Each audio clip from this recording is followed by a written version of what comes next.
की हालचाल मिथिलावासी। तो आई जुड़शीतल के दोसर दिन अछि। आइ के दिन गाछ सबके सेहो जुड़ायल जाइ छै। तो ओहि दुआरे एहिमे पानि अनलहुँ हेँ, एही से कनिक दऽ देबै।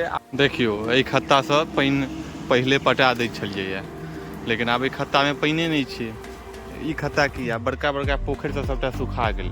तऽ हल्का हल्का दऽ कऽ गाछ सबमे दीवार लागल छै, एकरा सबके झाड़ऽ पड़तै पूरा। तो मिथिलावासी अहाँ सब गाछ के जुड़ेलहुँ कि नहीं, कमेंट जरूर करब वीडियो पर। ये देखियो ना, ये गाछ तो आब सुखाए गेल छै। ये गाछ में अब जाने नहीं छै, पूरा दीवार लागि गेल छै। जाबे तक छै सांस ताबे तक देल जाए। ये भेल शीशो।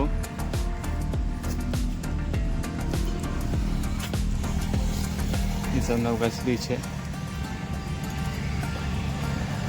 देखो मिथिलावासी, ई सब महू छै, महू खसल। पहले बिछै छलैया सब, लेकिन आब तऽ केओ पुछबो नहीं करै छै। आ पहले बिछऽ के लेल मारि होइ छलैया महू। ई महू गाछ छै, देखियो